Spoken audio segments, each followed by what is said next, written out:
Seeing as Rick and Morty is one of the biggest shows right now, if not of all time, it is no surprise that other shows and movies want to do a crossover with them. And there have been many times Rick and Morty have found themselves in a different property altogether. In this video, we're going to take a look at every movie, TV show, and even video game the characters have appeared in, or at least been strongly referenced, and which other strange dimensions they found themselves in. Let's take a look. Now let's start off with the time that Rick and Morty crossed over with another of the biggest animated series of all time, The Simpsons.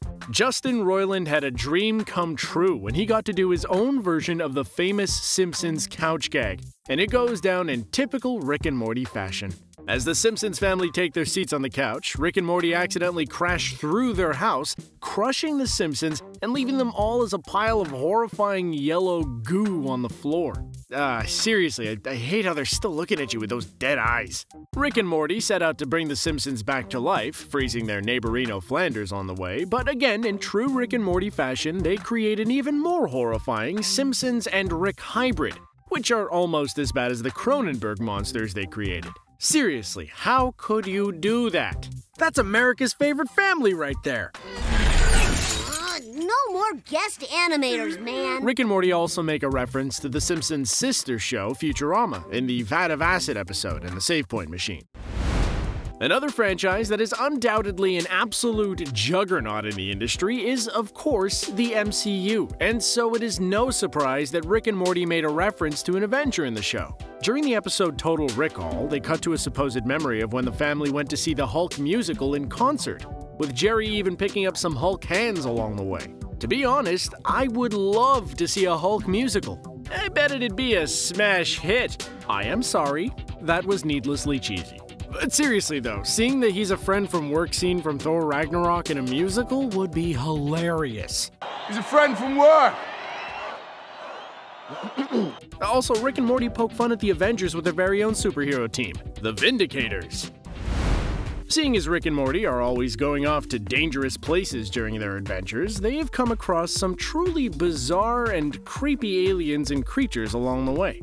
One such creature was none other than the Facehugger from Alien. In a promo for the movie Alien Covenant, a facehugger leaps onto Rick's face, but ends up dying pretty quickly due to the toxicity in Rick's system due to a lifetime of drugs and alcohol, with Rick suggesting that he should send a memo to all the characters in the Alien movies. Somebody get a memo to all the characters in those Alien movies. Perhaps if Rick and Morty had actually appeared in Covenant, it would have been a better movie. As Dan Harmon has ties to both Rick and Morty and the cult comedy community, it is unsurprising that there has been multiple cases of crossover between the two. In one episode of Community, Abed and Rachel can be seen watching an episode of Rick and Morty on TV, which has been spotted by eagle-eyed fans in a blink-and-you'll-miss-it moment. Although it's unclear whether Abed prefers it to Cougar Town or Inspector Spacetime, I think he's probably enjoying it. Other references to Community include the moment where Unity creates her own version of Community in order to entertain Rick, Justin Roiland's cameo on the show, and members of the Community cast appearing in Rick and Morty, such as Joel McHale, John Oliver, Gillian Jacobs, Alison Brie, and Jim Rash, just to name a few. Also, the private bathroom storyline in Rick and Morty was originally conceived to be a plot in Community, although that never came to fruition. How can we do this video and not talk about Szechuan sauce? Due to Justin Roiland's very real obsession with the McDonald's sauce created to promote the Disney movie Mulan, Roiland decided to make it a running joke in the Season 3 premiere. Yeah, I'd like to get a 10-piece McNugget and a bunch of the Szechuan sauce, like as much as you're allowed to give me. This in turn led to fans across the globe campaigning to bring the sauce back, with McDonald's deciding to do just that in a one-day-only event. Although McDonald's learnt the hard way not to underestimate Rick and Morty fans with chains running out across the country, which led to full-on riots. Moral of the story is to never cross a hangry Rick and Morty fan. Like Dan Harmon has links to Community, Justin Roiland has links to the animated series Gravity Falls, so there's no surprise that there was a direct crossover between the two. In the episode Close Rick Counters of the Rick Kind, as the Council of Ricks pursue Rick and Morty, a pen, a notepad, and a coffee mug fly out of one of the portals onto the floor.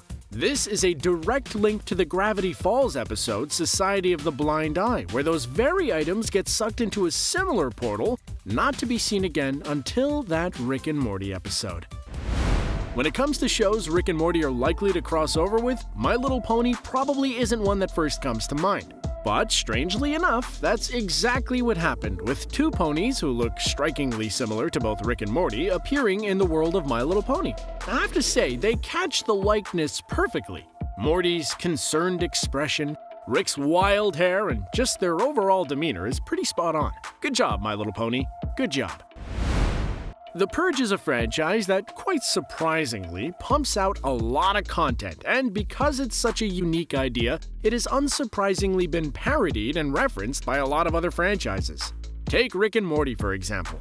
In the episode Look Who's Purging Now, not only do they reference the movies, but they undergo a Purge storyline of their own, and you have to say it is pretty good. While Rick and Morty do make countless references to a number of movies, such as Inception, Jurassic Park, Mad Max, and Nightmare on Elm Street, just to name a few, I think this one falls into the world of crossover, seeing as it is literally the Purge through and through.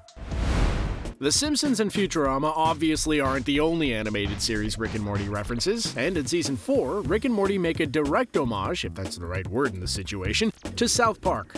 In the Vat of Acid episode, Morty runs away to Colorado with his love interest, only for the plane to crash somewhere up there in the snowy Rockies. The survivors then change into some very familiar clothing, and you can see references to Kenny, Stan, and Kyle in their chosen attire.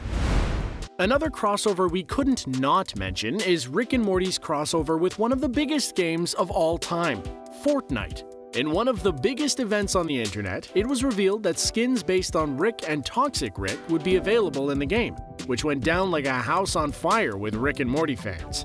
In fact, it was so popular that it's been rumored that 2 more Rick and Morty inspired skins will appear in the game at some point this year. Also, Rick and Morty style accessories are available in Rocket League, while the show has made tribute to other massive video game franchises such as Minecraft and Zelda. In a similar fashion to the Alien Covenant promo, Rick and Morty also did their very own promotion for the Hideo Kojima game Death Stranding. The crossover promo saw Rick and Morty walking through the dystopia with their very own baby Morty, with the two bickering in typical Rick and Morty style. Like Fortnite, Rick and Morty skins are also available in Rainbow Six Siege, where you can wear outfits based on Pickle Rick and his rat suit, as well as the Gromflamites. Their character skins also appear in Gang Beasts, while the characters also rock up in Amateur Surgeon and Move or Die. But it's not just the video game realm that Rick and Morty have found themselves in, and there are actually numerous official Rick and Morty conventional board games you can buy. There's even a Rick and Morty version of Uno, and while I don't know how it differs from the original game, I know I want to play it. There's also a crossover format between Rick and Morty and the card game Munchkin, but probably the best crossover between Rick and Morty and a game is their very own Dungeons & Dragons vs. Rick and Morty, which I haven't played, but man do I want to. It seriously sounds like a match made in heaven.